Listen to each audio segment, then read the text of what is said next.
사도행전 2장 1절부터 4절까지 말씀을 봉독하겠습니다. 오순절이 되어서 그들은 모두 한 곳에 모여 있었다.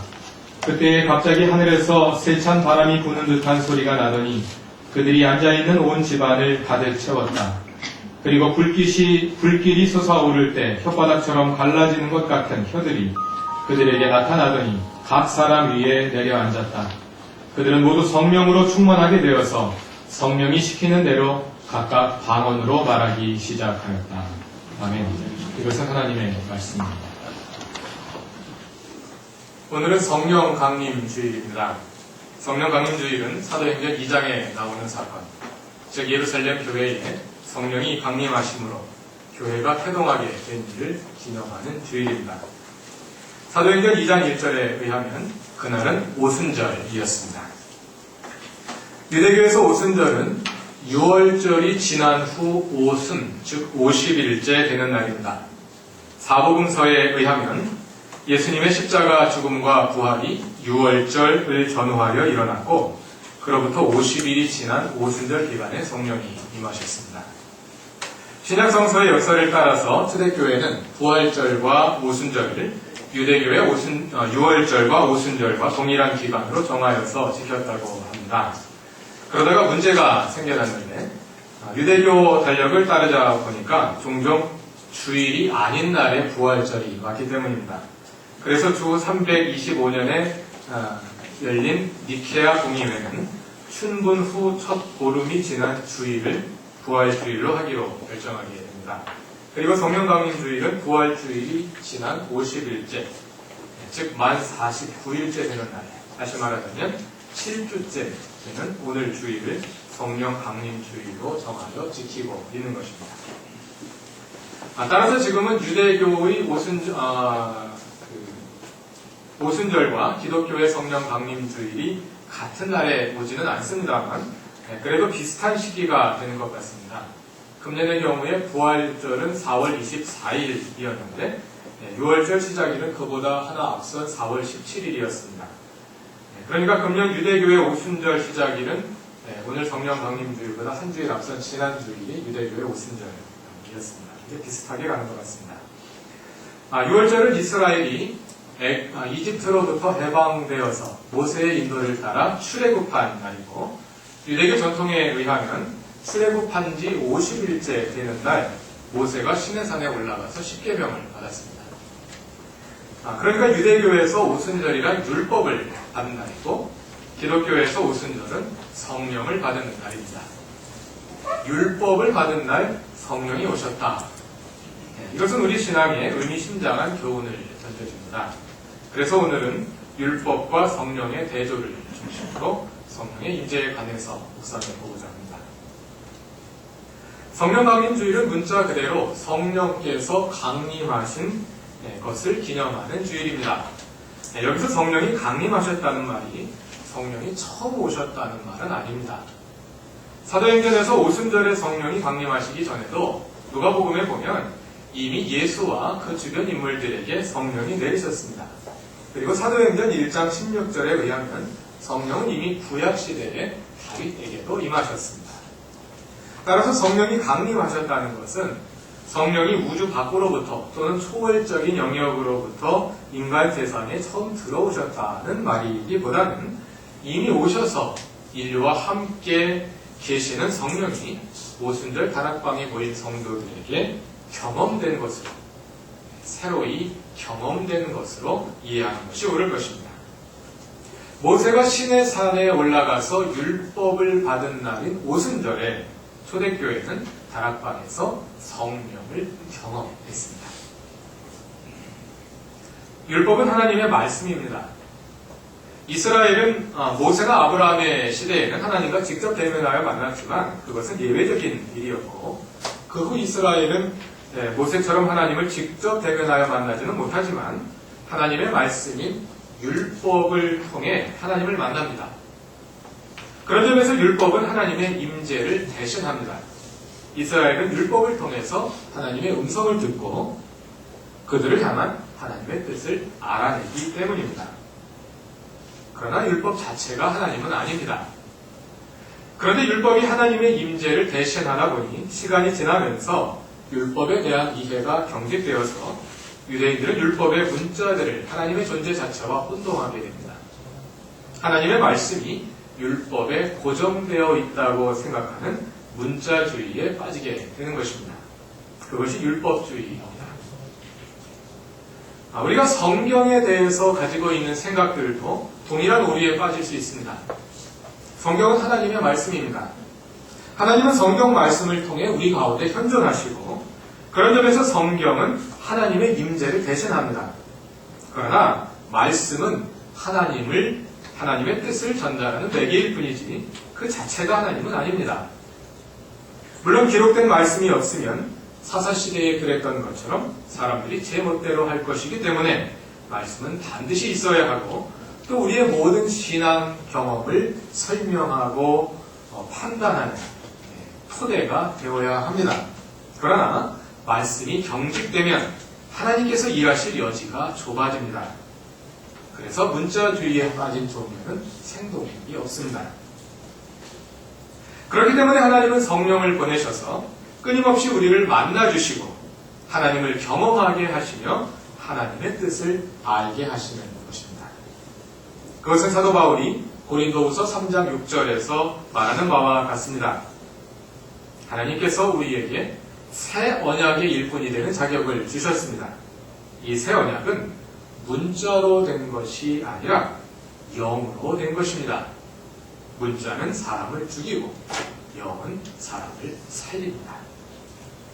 율법주의는 사람을 율법 조문에 얽어맵니다. 거기에는 자유가 없습니다. 그것은 죽음입니다. 그러나 계속 이어서 3장 17절에서 사도 바울이 말하는 것처럼 주님은 영이십니다. 주님의 영이 계시는 곳에는 자유가 있습니다. 주님은 영이십니다. 주님의 영이 계시는 곳에는 자유가 있습니다. 이처럼 성령의 경험은 우리 신앙의 선택사항이 아닙니다. 말씀이 영과 함께 있지 않으면 주님의 영이 주시는 자유를 누리지 못하고 문자에 얽매이게 될 것이기 때문입니다. 우리도 이 자유의 영을 경험할 수 있기 바랍니다. 말씀과 성령은 늘 함께 있어야 합니다. 말씀이 없이 성령 임재의 경험만 있으면 그 경험이 방향을 잃고 그릇된 열광주의에 빠질 수 있습니다. 말씀과 성령이 함께 있을 때 성령을 통해 하나님의 말씀은 우리 가운데 살아서 역사하시고 우리의 신앙을 성장시키고 성숙시킵니다. 그러나 성령의 경험이 없이 말씀이 경직되면 신앙 성장이 아니라 율법주의로 가게 됩니다. 한국교회는 말씀에 대한 사랑이 남다른 교회입니다. 또 한국교회는 7, 80년대에 일어났던 뜨거운 성령운동을 기반으로 유례없는 급성장을 이루었습니다. 그래서 얼핏 보면 우리는 말씀과 성령, 말씀도 충만하게 가지고 있고 성령도 충만하게 가지고 있는 균형을 이루고 있는 교회처럼 생각되기도 합니다. 그러나 그것이 맞다면 한국교회에서는 건전한 신앙 성장이 이루어지고 있어야 합니다. 그런데 왜 우리는 신앙 성장을 이루기보다 율법주의에 빠져서 경직되고 있는 걸까요? 우리가 하나님 앞에 바로 서기 위해서 계속해서 노력하고 있다는 것을 알 수 있습니다. 말씀도 있고 성경도 있지 않습니까? 계속해서 하나님의 뜻에 부합하기 위해서 노력하고 있는 것입니다. 그럼에도 불구하고 무언가가 빠져 있는 것입니다. 우리의 성령 체험에 무언가가 빠져 있는 것입니다. 우리의 문제는 성령 그 자체보다 성령이 가져다 주시는 은사나 성령 강림이 나타나는 외적 형태에 치우쳐 있다는 것입니다. 예를 들어서 성령의 임재로부터 결과하는 신비한 현상들, 치유, 내 마음에 일어나는 기쁨과 위로, 용기와 담대함 등 성령 임재에 부수적으로 나타나는 현상들이 우리의 모든 관심을 차지하고 있습니다. 또 오늘 찬송에서는 비둘기 같은 성령을 찬송했고 찬양대의 찬양은 불같은 성령을 찬양했습니다만 불같은 성령이냐 비둘기 같은 성령이냐 하는 외적 양태에 우리의 관심이 집중되어 있습니다. 말하자면 우리는 성령을 받았느냐 못 받았느냐 어떤 식으로 받았느냐에만 관심이 있을 뿐 성령 강림 이후 우리의 삶에 나타나는 변화에 대해서는 별 관심이 없는 것입니다. 뭐 사실 따지고 보면 성령을 받아야지, 성령을 경험해야지 그 다음 문제를 걱정할 텐데 문제는 성령의 경험 그 자체마저 우리에게 희미하기 때문에 사실은 그런 점에서 받았느냐 안 받았느냐, 받았다면 어떻게 할 수 있느냐, 이것이 더 중요한 문제인지도 모르겠습니다. 그러나 문제는 우리의 모든 논쟁이 거기에서 그치고 있다는 겁니다. 우리의 모든 관심이 거기에만 그치고 있어서 그 이후가 나타나지 않는다는 것입니다. 성령의 내리심은 하나님께서 우리를 만나주심을 의미합니다. 왜 만나실까요? 하나님의 뜻을 알리고 그리고 우리를 통해 그 뜻을 이루시기 위함입니다. 물론 성령은 우리를 격려하시고 치유하시고 위로하시고 기쁨과 감격으로 채워주기를 원하십니다. 그러나 그것은 선물이지 성령 그 자체는 아닙니다. 성령의 은사라고 했을 때 은사라는 말은 헬라어로 카리스마타라는 말인데 이 말은 카리스, 은혜라는 말에서 파생된 것입니다. 하나님께서 우리에게 은혜로 주신 것, 거저 주신 것, 선물이라는 뜻입니다. 성령의 은사는 성령의 선물이지 성령 그 자체는 아닙니다. 오래간만에 어머니가 집에 다녀가셨습니다. 다녀가신 후에 친구가 묻습니다. 어머니 다녀가셨니? 응. 어머니 건강하셔? 글쎄. 아버님은 어떠시대? 그러니까 그게 왜 오셨대? 응? 잘 모르겠는데. 도대체 어머니가 오시긴 한 거야? 어머니 봤어? 글쎄 그건 모르겠고 문 앞에 선물들을 잔뜩 놓고 가셨더라고. 혹시 택배로 온 거 아니야? 그런가? 우리가 이러고 있는 것은 아니냐 하는 것입니다. 성령의 은사보다 성령을 경험하시기 바랍니다. 우리는 누가복음을 함께 읽고 있습니다. 누가복음과 사도행전은 성경 가운데서도 성령의 역사를 가장 뚜렷이 보여주는 책 가운데 하나입니다. 누가복음은 성령 강림으로 시작됩니다. 누가복음 1장을 보면 성령이 마리아에게 임하심으로 아기 예수가 태어납니다. 1장 15절을 보면 예수님보다 먼저 태어난 세례 요한은 어머니의 뱃속에서부터 이미 성령으로 충만합니다. 41절과 67절에 의하면 요한의 어머니 엘리사벳과 요한의 아버지 사가랴도 성령으로 충만합니다. 또 2장 25절을 보면 아기 예수를 성전에서 안고 축복한 시므온에게도 성령이 임하여 계십니다. 누가복음의 모든 사건들이 성령과 함께 시작됩니다. 예수님의 공생애도 성령과 함께 시작됩니다. 우리가 여러 번 찾아 읽었습니다만 누가복음 3장 21절, 22절을 또 한 번 찾아보겠습니다.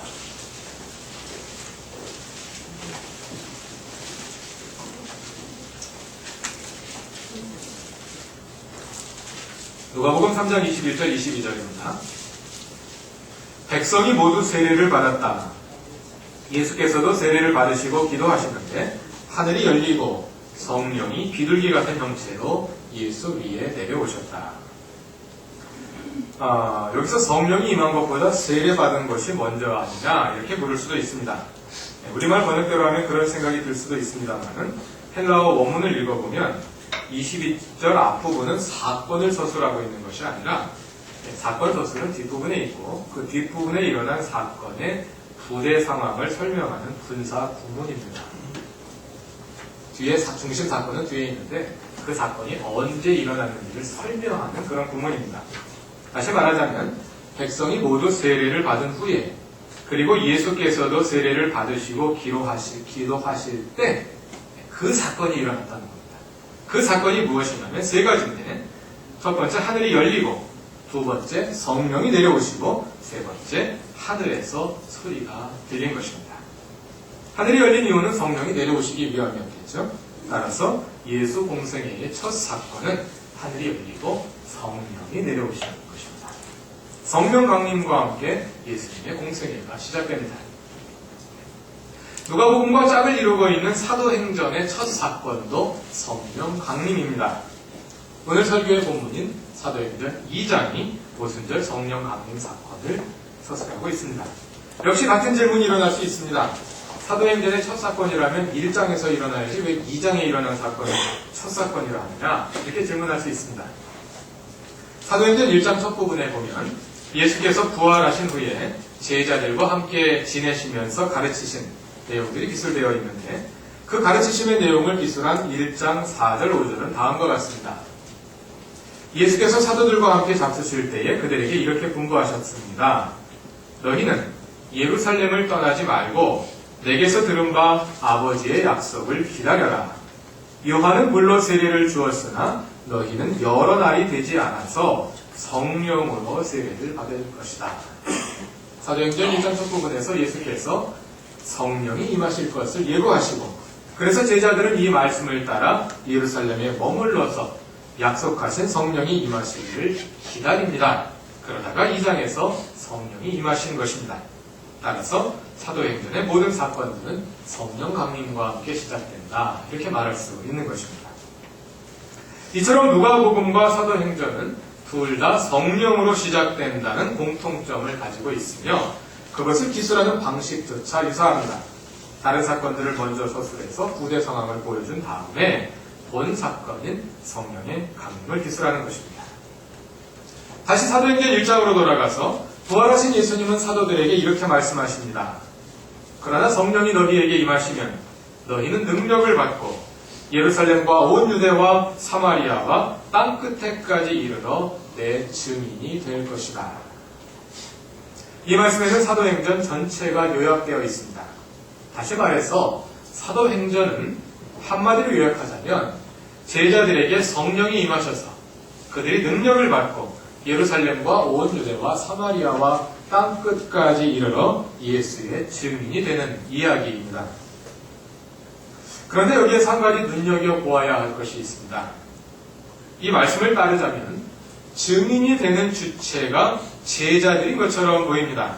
성령이 그 제자들에게 임하시면 그들이 능력을 받고 땅끝까지 증인이 되는 것입니다. 그런데 사도행전을 자세히 읽어보면 땅끝까지 예수의 복음을 증거하는 일에 제자들이 아니라 성령 자신이 주체로 등장하는 것을 볼 수가 있습니다. 예수의 제자들은 사도행전 7장까지 예루살렘에 머물러 있다가 8장에 이르러서 처음으로 유대와 사마리아로 흩어지기 시작하는데, 그 흩어진 이유는 사도들이 능력을 받았으니까 이제 우리가 온 땅에 흩어져서 예수의 증인이 되자, 이렇게 주체적으로 나가는 것이 아니라 스데반의 순교를 계기로 일어난 박해를 피하기 위해 마지못해 나가는 것입니다. 그러나 그 흩어짐이 땅끝까지 증인이 되는 일의 시작이 됩니다. 본문에는 명시되어 있지 않습니다만 그 일을 하나님이 주도하시는 것입니다. 또 사도행전 8장에는 최초로 이방인에게 복음이 전해진 사건이 기록됩니다. 그것은 빌립이 이디오피아에 내시를 전도한 사건인데, 8장 26절과 29절을 보면 성령이 친히 빌립에게 나타나셔서 그 일을 이끄시는 것을 볼 수가 있습니다. 9장을 보면 하나님께서 박해자 사울을 변화시켜서 그의 길을 180도 바꾸어서 그를 그리스도의 증인으로 만드십니다. 하나님이 주도하십니다. 10장을 보면 베드로가 고넬료의 가정을 전도하는데, 베드로는 자기가 고넬료의 가정에 왜 가는지도 모르고 무슨 일이 일어나는지도 모르고 따라갔다가 하나님께서 그를 이끄셔서 고넬료 가정에 복음을 전하게 하시고 또 그 가정에 성령을 내리시는 것을 볼 수 있습니다. 또 11장 19절과 21절에 보면 이방 선교의 전초기지였던 안디옥 교회가 설립되는 과정이 나오는데, 이 교회 설립도 사도들의 의사와는 전혀 무관하게 성령의 이끄심을 따라 일어나고 있음을 엿볼 수 있습니다. 사도 바울이 선교하는 과정도 마찬가지입니다. 사도행전 9장에서 그리스도인들을 박해하러 가던 바울의 길을 반대 방향으로 돌려서 예수의 증인으로 만드신 하나님이 16장 6절부터 10절에서는 아시아로 가려던 바울의 선교 계획을 막으시고 그 길을 유럽으로 이끄시는 것을 볼 수 있습니다. 또 19장 21절과 20장 22절에서는 바울의 길을 예루살렘으로 이끄시고 23장 11절에서는 다시 로마로 이끄시는 것을 볼 수 있습니다. 1시간 동안 설명해야 될 이야기를 짧게 설명하다 보니까 굉장히 정신없이 지나갔습니다. 한마디로 다시 정리하자면 오순절에 일어난 성령 충만의 결과는 제자들이 능력을 받아서 땅끝까지 주체적으로 복음을 전하는 것으로 나타나지 않고 오히려 성령이 주도하시는 길을 자기 십자가를 지고 따르는 모습으로 나타난다는 것입니다.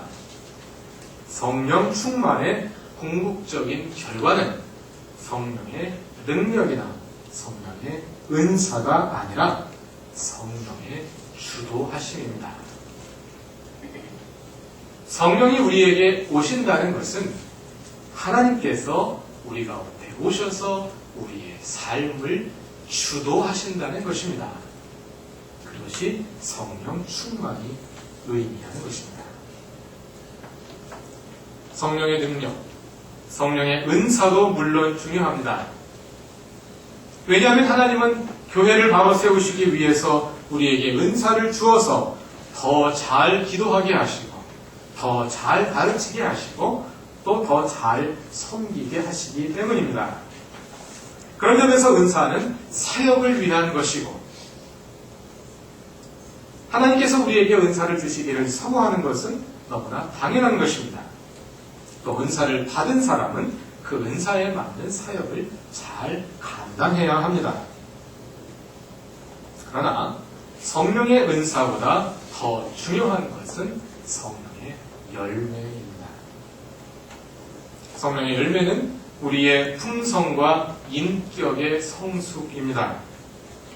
한국교회가 일을 잘하는데 그에 걸맞는 신앙의 성장을 이루지 못하는 이유는 성령의 은사는 받았지만 성령의 열매를 맺고 있지 못하기 때문입니다.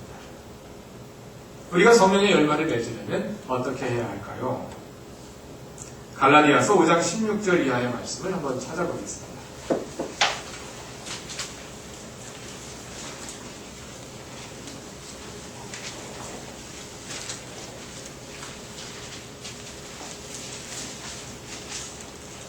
갈라디아서 5장 16절입니다. 다 같이 읽어보겠습니다. 내가 또 말합니다. 여러분은 성령이 인도하여 주시는 대로 살아가십시오. 그러면 육체의 욕망을 채우려 하지 않을 것입니다. 성령의 열매를 맺으려면 성령이 인도하시는 대로 살아야 합니다. 18절도 읽어보겠습니다. 그런데 여러분은 성령의 인도하심을 따라 살아가면 율법 아래에 있는 것이 아닙니다. 율법을 주셨던 오순절에 하나님께서 다시 성령을 주신 이유는 우리가 율법에 얽매이지 않고 영이 주는 자유를 누리게 하기 위함입니다. 그러려면 성령의 인도하심을 따라 살아야 합니다. 또 25절도 읽어보겠습니다. 우리가 성령으로 삶을 얻었으니 우리는 성령이 인도해 주심을 따라 살아갑시다. 그것이 성령의 열매에 이르는 길입니다. 오늘 오후 성경 공부에서는 갈라디아서의 말씀을 토대로 해서 성령의 열매를 맺기 위해 우리가 어떻게 준비되어야 할지 함께 찾아볼 것입니다. 그 핵심은 우리의 삶을 어떻게 성령의 주도하심에 내어드릴 것이냐에 있습니다. 오늘 성령 강림 주일을 지내면서 모든 교우들이 삶에서 성령의 경험을 계속할 수 있기를 바랍니다. 성령의 경험을 통해 말씀이 생명력을 가지고 우리의 삶 속에서 역사하시길 바랍니다. 그 경험을 통해 우리가 하나님을 만나고 그 하나님의 인도하심에 우리의 삶을 온전히 내어드려서 성령의 열매를 맺기에 이르기에 바랍니다. 성령이 오셨습니다. 문제는 그 다음입니다. 그 다음 문장을 우리의 삶으로 계속 써나갈 수 있기 바랍니다. 성령이 오셨다. 그리고 그 다음 문장을 기록하는 것은 여러분의 몫입니다. 다 같이 기도드리겠습니다. 하나님, 우리가 성령을 경험하기 원합니다. 성령의 경험을 통해 하나님의 말씀이 우리의 삶 속에 살아나고 우리의 품성이 변화되어 가며 우리의 신앙이 성장하길 원합니다.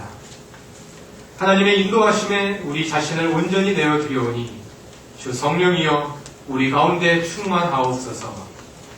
우리 가운데 열매 맺으옵소서. 예수님의 이름으로 기도드립니다. 아멘.